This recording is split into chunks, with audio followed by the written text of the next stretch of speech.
दोस्तों, आप सभी ने अमरनाथ यात्रा के बारे में तो बहुत सुना होगा और शायद आप में से किसी ने यहाँ की यात्रा भी की होगी।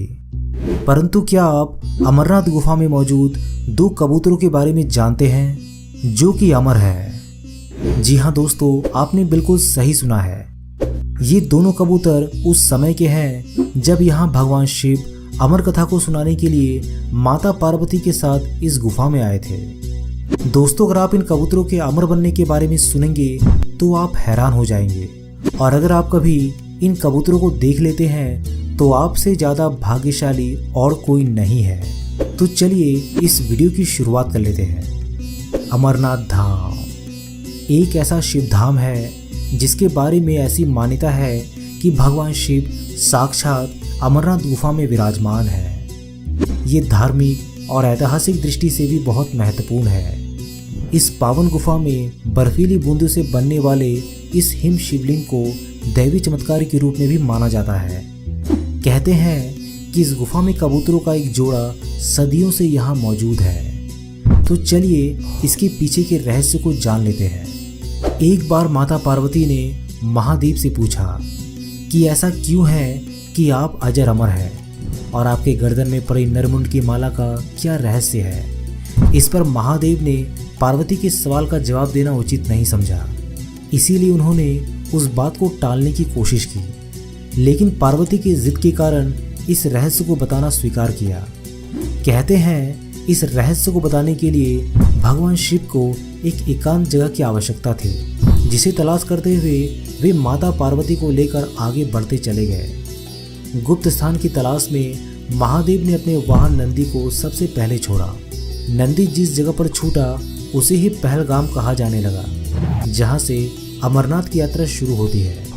यहाँ से कुछ आगे जाने पर शिव जी ने अपने माथे की चंद्रमा को अलग कर दिया, जिसे कि चंदनवाड़ी कहते हैं।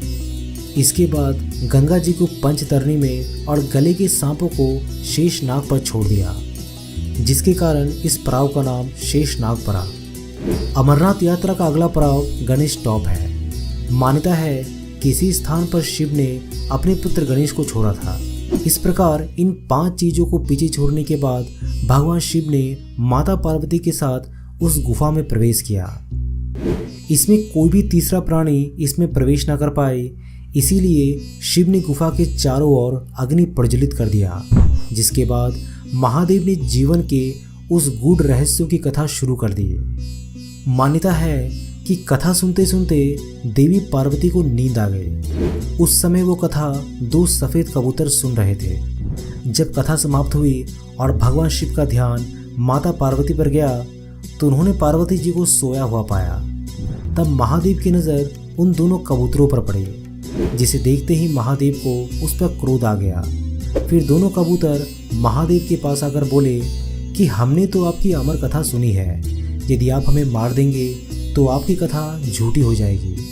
कहते हैं कि इस पर महादेव ने उस दोनों कबूतरों को वर दिया कि वे सदैव उसी स्थान पर शिव और पार्वती के प्रतीक के रूप में रहेंगे, और यही कारण है कि ये दोनों कबूतर आज भी इसी जगह पर देखे जाते हैं। दोस्तों, आपको जानकर ये हैरानी होगी कि जहाँ एक तरफ यहाँ पानी जमा देने वाली ठंड पड़ती है और यहाँ सब कुछ वीरान हो जाता है, लेकिन इसके बावजूद इन दोनों कबूतरों को आज तक कुछ भी नहीं हुआ, क्योंकि ये तो अमर है।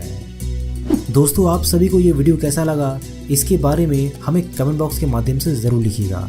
मैं हूँ आपका दोस्त प्रदीप, जल्दी मिलता हूँ आप सभी के साथ एक नए वीडियो के माध्यम से। तब तक के लिए अपना ख्याल रखिएगा।